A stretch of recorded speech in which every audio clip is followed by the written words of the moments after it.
सभी सुनने वाले, देखने वाले श्रोतागण और दर्शकगण को मेरा आदर भरा नमस्कार।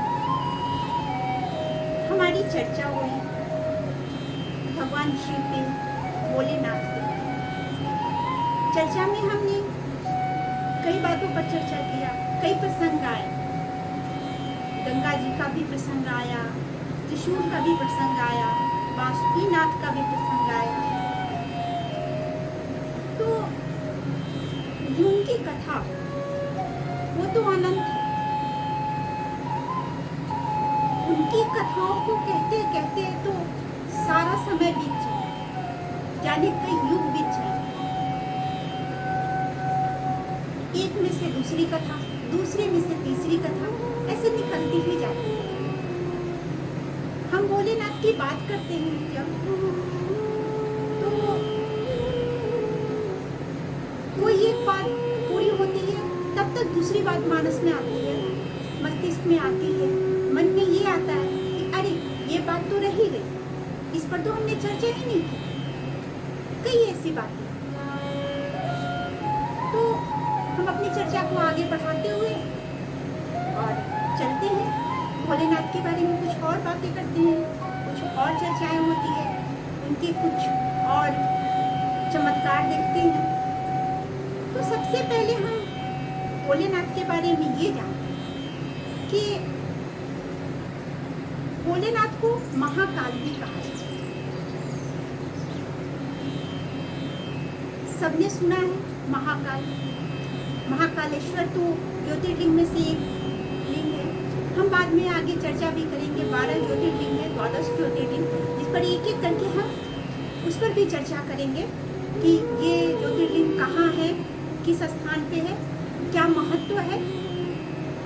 तो महाकाल का नाम हमने सुना होगा कि महाकाल है, महाकालेश्वर के नाम से उनको जाना जाता है उज्जैन में, मध्य प्रदेश में। तो कौन है ये महाकाल?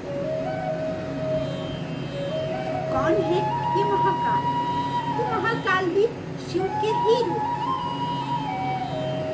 शिव के रुद्र रूप के वो प्रथम अवतार महाकाल। उनकी पूजा करने से सारे सुखों की प्राप्ति होती है, हर सुख की प्राप्ति होती है। और माना गया है, वेदों में माना गया है, पुराणों में, कि महाकाल के पूजन मात्र से, उनके स्मरण मात्र से, उनके ध्यान मात्र से मन के अंदर जो काल का भय है वो समाप्त हो जाता है। काल मतलब काल का अर्थ जो है समय भी है, और काल का अर्थ मृत्यु भी। प्रत्येक मनुष्य को किसका भय सताता है? सर्वाधिक जो भय सताता है वो किसका सताता है? मृत्यु का।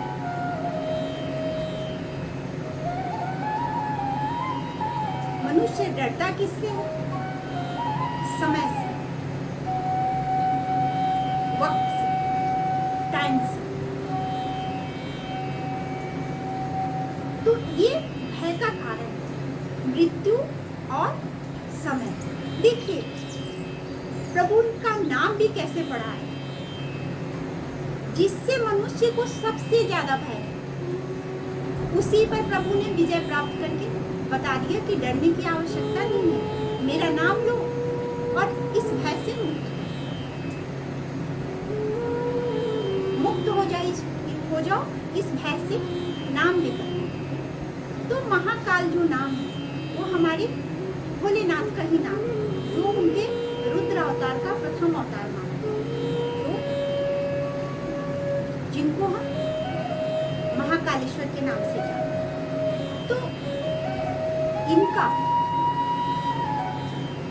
महाकाल का जो जन्म हुआ कहिए, या फिर उन्होंने जो ये रूप धारण किया, ये जो अवतार हुआ, भगवान का जन्म नहीं होता जैसा कि पुराणों में वर्णित है। ऐसे जन्म नहीं होता, वो अवतार लेते। तो महाकाल का जो अवतार वो कैसे हुआ? आती है मन में ये बात, सुना भी होगा आप लोगों में से कई लोगों ने सुना होगा, पढ़ा होगा कि उनका अवतार कैसे हुआ महाकाल। तो महाकाल का जो अवतार उसके पीछे एक कथा है जो कि पुराणों में वर्णित है। कथा कुछ इस प्रकार है कि उज्जैन में एक शिव भक्त जो कि ब्राह्मण है, वो शिव की पूजा उपासना करता था। यहाँ पर उज्जैन में एक राक्षस था। राक्षस का नाम था दूषण, जिसने उपासना करके तपस्या करके भगवान ब्रह्मा जी भी वरदान दे देते हैं जल्दी से, वो भी बड़ी जल्दी प्रसन्न हो जाते हैं और वरदान दे देते हैं। हमारे भोलेनाथ जी बड़ी जल्दी प्रसन्न हो जाते हैं और वरदान दे देते हैं। तो असुरों में ये प्रचलित है कि या तो वो ब्रह्मा जी की उपासना करेंगे, उनकी तपस्या करेंगे, नहीं तो शिव जी की, क्योंकि ये दोनों बड़ी जल्दी प्रसन्न हो जाते हैं। और प्रसन्न होकर के अब भक्त हैं, जिन्होंने उपासना की, जिन्होंने तपस्या की, वो उनके भक्त हैं, तो उन्हें वरदान भी दे देते। तो दूषण ने ब्रह्मा जी की उपासना करके उनसे बहुत सारी शक्तियां प्राप्त की। अब शक्ति तो प्राप्त कर ली, लेकिन शक्ति प्राप्त करने के बाद उसने अत्याचार करना शुरू किया। सभी दुखी थे, सभी परेशान थे। वह ब्राह्मण भी अत्यधिक दुखी था। उसने शिव से प्रार्थना की, भोलेनाथ बचाइए, इस मुसीबत से हमारा छुटकारा कीजिए, निवारण कीजिए हमारी इस दुख का, हमारे इस तकलीफ का, हमारे इस कष्ट का, क्योंकि हाहाकार मचा हुआ था दूषण के अत्याचार से। प्रार्थना तो कर ली, लेकिन पूरा होने में, उस प्रार्थना के पूरा होने में कुछ समय लगे, कुछ अवधि। भोलेनाथ भी लीन रहते हैं तपस्या में, ध्यानमग्न रहते हैं, तो बात थोड़ी सी रह गई और वक्त थोड़ा आगे बढ़ गया, अवधि थोड़ी ज्यादा हो गई और कुछ हुआ नहीं। अब ब्राह्मणों में बड़ा तकलीफ हुआ, उन्हें तकलीफ हुई, उन्हें दुख हुआ कि भोलेनाथ ने तो हमारी मदद ही नहीं की, हमारी सहायता नहीं की, हमने तो भोलेनाथ को बुलाया, वो तो आए नहीं। और उन्होंने नाराज होकर भोलेनाथ से उनकी पूजा बंद कर दी। ये भी बड़ा खूबसूरत संयोग कह ले, अच्छा संयोग कह ले, अनोखा संयोग कह ले कि भगवान कम रूठते हैं भक्तों से, भक्त जल्दी रूठ जाते हैं भगवान से। थोड़ा सा विलंब हुआ, भक्त रूठ जाते हैं, आप तो मेरी बात ही नहीं सुनते हो, नाराज हो जाते हैं, छोड़ो, आज के बाद से मैं आपकी पूजा ही नहीं करता, छोड़ो, रहने दो, आज के बाद से तो मैं ये काम ही नहीं करूंगा। भगवान क्या रूठेंगे, भक्ति रूठ जाती है। तो ब्राह्मणों ने रूठ करके, नाराज होकर के उनकी पूजा बंद कर दी। प्रभु को बड़ा तकलीफ हुआ, दुखी हुए और क्रोध भी आया उन्हें। दुखी इसलिए हुए कि समय पे उन्होंने ब्राह्मणों की सहायता नहीं की, थोड़ी सी देर हो गई, थोड़ा सा विलंब हो गया।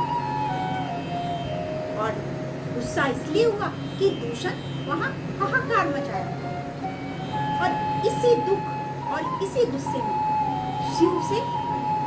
शिव के मुंह से हुंकार निकला और उसी से महाकाल का जाकर के महाकाल में जाकर के दूषण का वध किया।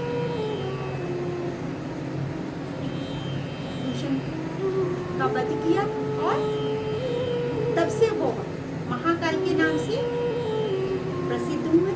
उनकी पूजा महाकाल के नाम से की जाती है। जो भी व्यक्ति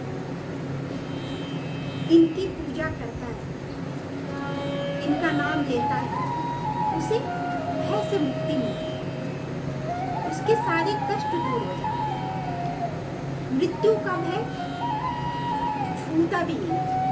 जो मन के अंदर मृत्यु का भय होता है, जब हम बहुत तकलीफ में होते हैं, कभी बीमार पड़ते हैं, जब हमारा स्वास्थ्य खराब होता है, तो ऐसे समय महाकाल का जाप करें, उनका नाम लें, मन से मृत्यु का भय निकल जाएगा और स्वस्थ हो जाएगा। देखिए, जो अमर तो कोई नहीं, अमर कोई भी नहीं। तो ये तो लिखा हुआ है कि जब हम पृथ्वी पर जन्म लिए तो पृथ्वी पर से हमें जाना भी है। एक अवधि निश्चित की गई है, पहले से ही निश्चित की गई है, जिसका ज्ञान हमें नहीं है।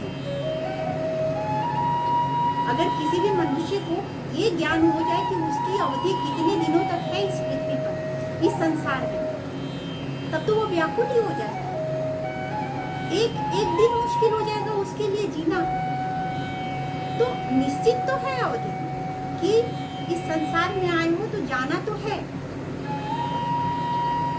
लेकिन उस भय को निकालने के लिए, वो भय हमारे अंदर ना रहे, उसका भय, मृत्यु का भय ना सताए, इसलिए महाकाल की पूजा हम करें।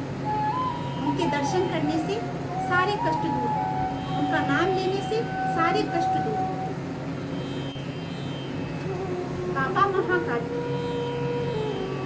बाबा महाकाल की पूजा करने से, उनका नाम लेने से सारे भय निकल जाते हैं मन से, कोई भय नहीं सकता। हर सुख की प्राप्ति, स्वास्थ्य की, धन की, मोक्ष की, सभी की प्राप्ति। समझिए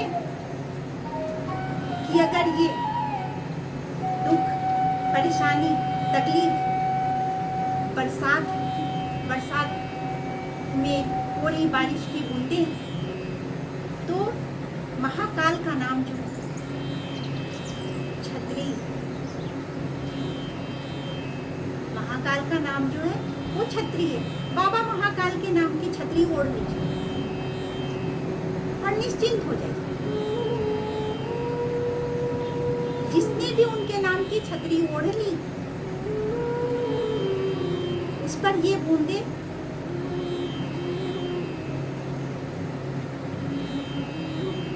सीधे रूप से नहीं पड़ सकती, इसलिए उनका नाम लीजिए और इस भय से मुक्त हो जाइए।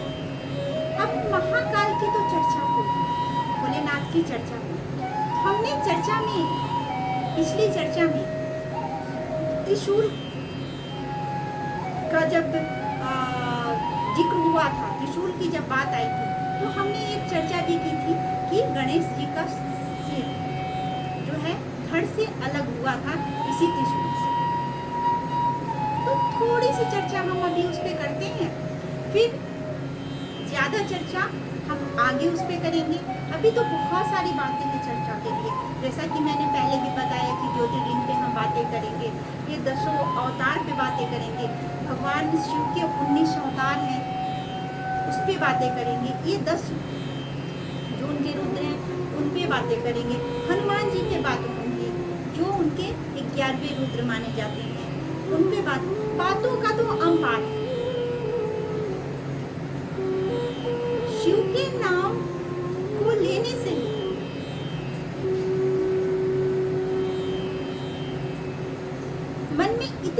सारे प्रश्न, इतनी सारी बातें आती हैं जिस पर चर्चा करने के लिए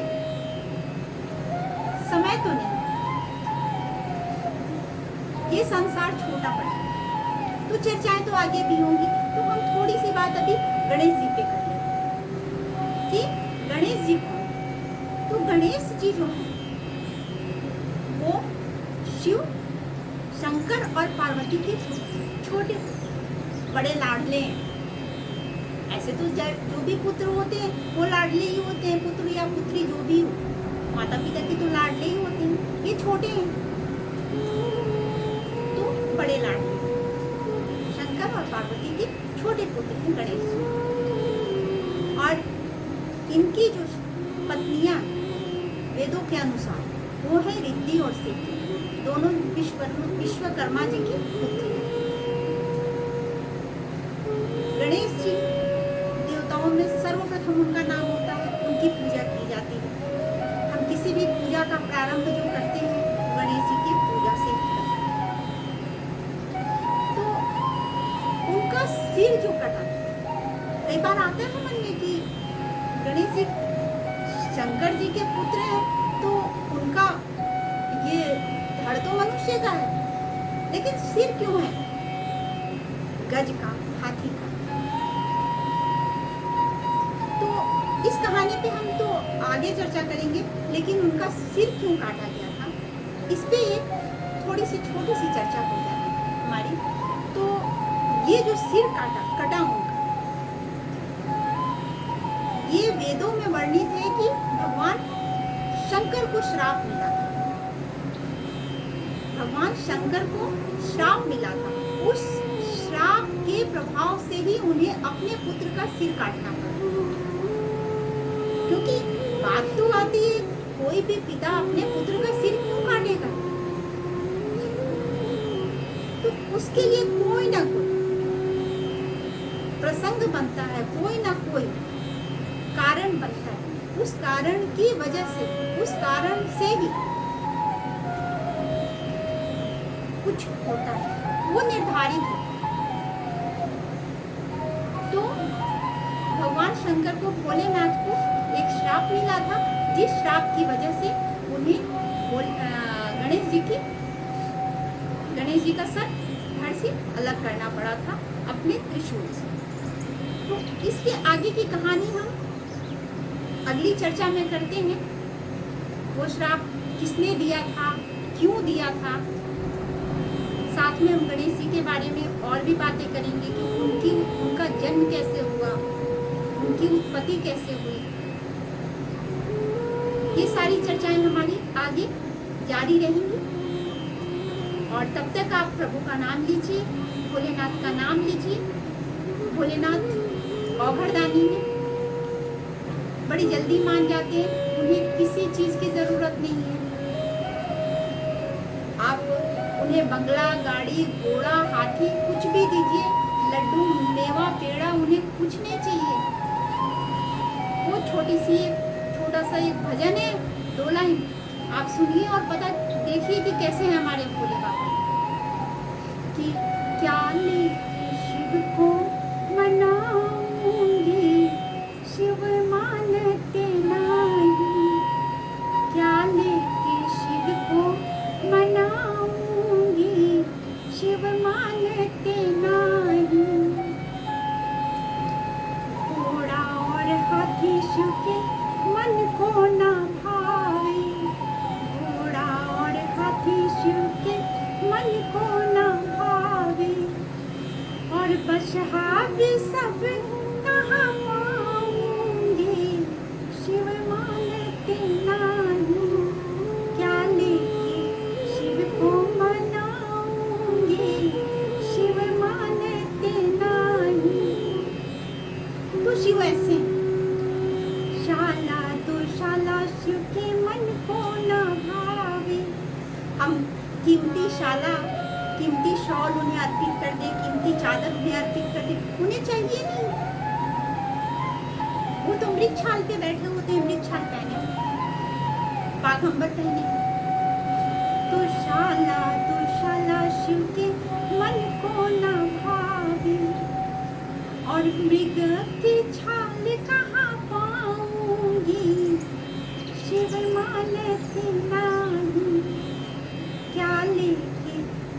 हो मनाऊंगी, शिव मानते नहीं।